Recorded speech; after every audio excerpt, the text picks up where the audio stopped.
요즘 시장에서 가장 핫한 재테크 정보 남들은 어떻게 하는지 궁금하셨죠? 손에 잡히는 재테크에서 꽉꽉 채워 알려드립니다. 네, 오늘은 백세미나 재무설계사님 전화 연결되어 있습니다. 안녕하세요. 안녕하세요.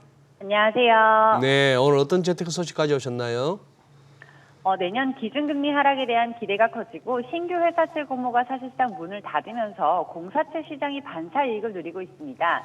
또한 채권 투자가 빠르게 증가하면서 내년에 발행될 국고채, 회사채 등 다양한 채권에도 관심이 쏠리고 있는데요. 오늘은 채권 투자에 대해 짚어드리도록 하겠습니다. 네, 지금 올해 공사채가 완판 행렬을 이어가고 있다고 하는데 응찰에 뭉칫돈이 몰리고 있다면서요. 네, 그렇습니다. 보통 연말에는 회계연도 정부 결산 때문에 기관들이 투자를 이듬해 초로 미루는 경우가 많은데 올해는 기관 투자 수요가 살아있어 공사채를 통한 자금 조달이 무리 없이 이어지고 있습니다. 15일 금융투자업계에 따르면 트리플 A 등급인 한국자산관리는 전날 3년물 1,400억 원 입찰에 총 4,400억 원이 응찰했고 5년물 1,500억 원 입찰에도 2,600억 원의 돈이 몰렸습니다. 이는 미국 연방준비제도의 통화정책 전환에 대한 기대가 커진 점이 공사채 시장에 영향을 미치고 있다고 풀이됩니다. 네, 여전히 시중에 돈은 많고 그 돈을 갖다가 은행에 넣어두기보다는 조금이라도 더 수익 이자가 높은 공사채에다도 넣겠다 이렇게 보이는데 이렇게 이제 매수 열기가 뜨겁다 보면 아무래도 이제 금리가 좀 낮아질 것 같은데요. 금리 추세는 어떻습니까? 네, 12월 공사채 응찰에 뭉칫돈이 몰리며 발행금리도 낮게 형성되는 추세인데요. 14일에는 800억 원 규모의 한국토지주택공사 10년물 입찰에 총 2,500억 원이 몰렸습니다. 이에 13일 기준 트리플 A급 민평금리인 3.846%보다 5bp 낮은 수준에서 금리가 결정되었습니다. 또한 한국철도공사는 지난 12일 700억 원 규모의 5년물 공사채 입찰을 진행했는데 2,200억 원의 주문이 몰렸고 10년물 2,200억 원 모집에는 2,600억 원이 몰렸습니다. 이에 5년물은 민평금리 수준에서 10년물은 민평금리보다 3bp 낮은 수준에서 금리가 결정되었습니다. 네, 채권 수요가 늘어나면서 지금 회사채 시장도 다시 살아날 것으로 보이는데 내년 첫 회사채 발행 주인공 하나 에어로스페이스라면서요.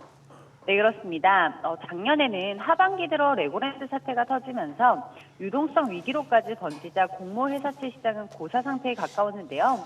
정부가 정책 자금을 퍼부으며 심폐소생에 나섰고 올 들어 연초 효과에 금리 인상 종료 기대감까지 더해지면서 회사채 시장이 다시 살아나고 있습니다.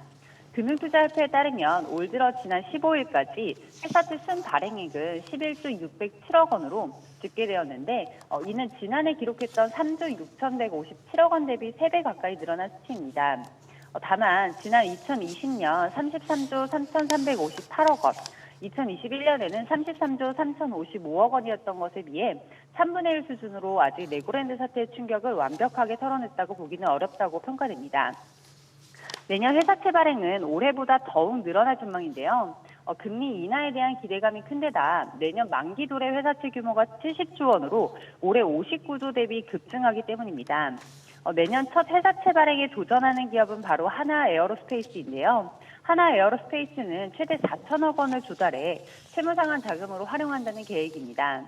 내년 1월 3일 수요 예측을 실시하고 같은 날 11일 납입을 마칠 계획입니다. 이는 앞서 발행에 나선 KCC, 롯데쇼핑보다 이른 일정인데요.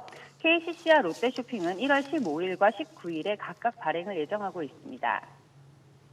네, 지금 어쨌거나 기관 투자자, 개인 투자자 할 것 없이 채권 쓸어 담는 분위기인데요. 투자 시 유의할 점도 마지막으로 알려주십시오. 네. 미국의 기준금리 상승이 멈췄다는 기대감으로 올해 많은 개인 투자자들이 채권에 투자한 것으로 나타났습니다. 17일 금융투자협회에 따르면 올해 개인 투자자들은 35조 7,754억 원 규모의 채권을 순매수한 것으로 집계되었는데요. 이는 지난해 20조 6,113억 원보다 42.3% 늘어난 수치입니다. 개인 투자자들 중에서 60대 이상 투자자가 절반을 넘는 만큼 투자 시 유의해야 할 점도 있는데요.